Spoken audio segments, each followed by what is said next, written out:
Press conference Shahzad Akbar करता है, तो हकीकत आप हुकूमत से मुतालबा कर रहे हैं, चीफ जस्टिस से मुतालबा कर रहे हैं कि वो सोमोटो लें, तो आप लोग क्यों नहीं वो सारा जो ऑर्डर रहता है वहाँ ब्रिटिश हाईकोर्ट का वो सामने आवाम के सामने लाते ताकि हकायक लोगों को पता चले? ब्रिटिश हाई कोर्ट का ऑर्डर जो है हुकूमत के पास है और नैब के पास है, मेरे पास नहीं है, लेकिन वो एक दिन छपेगा। आज भी जो बातें सामने आई हैं सोशल मीडिया पर, वो मामूली नहीं है। नाम लेकर कहा गया कि किस शख्स ने पैसे मांगे, उस शख्स का ताल्लुक किस इदारे से था, हुकूमत के कौन सा आदमी वहां बैठा हुआ था। आज कोई जवाब है? आज कोई जवाब नहीं है। तो हुकूमत क्यों आज खाइफ है उस फैसले की रिपोर्ट को सामने लाने से? आज जो रिपोर्टें इस इदारे ने, और मेरा ब्रॉडशीट के बारे में भी बहुत से सवालात हैं, वो लहदा अपनी जगह पर हैं, मूसवी साहब के बारे में भी हैं, वो अपनी जगह पर हैं, लेकिन हकीकत ये है कि जो रिपोर्टें हैं वो पब्लिक क्यों नहीं की जाती? जो अदालत का फैसला है बरतानिया का, वो पब्लिक क्यों नहीं किया जाता? छुपाने की क्या ज़रूरत है?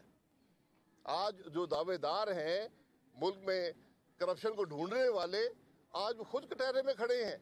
उन पर इल्ज़ाम लगा है कि आप किकबैक मांग रहे थे, आप करप्शन कर रहे थे, आप फीसों में हिस्सा मांग रहे थे।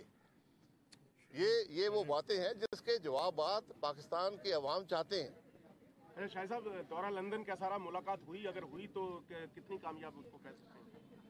देखिए, मुलाकात लंदन में मुमकिन नहीं है। यहाँ पर आज व्हाट्सएप भी है, टेलीफोन भी है, जूम भी है, तो मुलाकात तो हर वक्त यहाँ खड़े खड़े मुलाकात हो सकती है। वो बातें अपनी जगह पर हैं।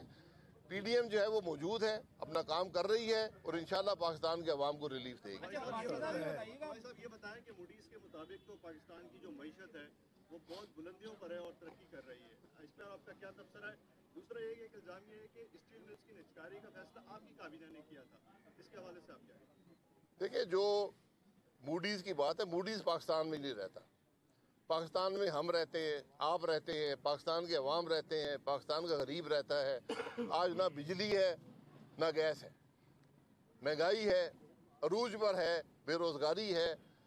तो ये मूडीज की क्रेडिट रेटिंग की रिपोर्ट देखकर जो हर हफ्ते बनती है, अगर शादियाने बजाने शुरू कर देंगे तो फिर मुल्क तरक्की नहीं करेगा।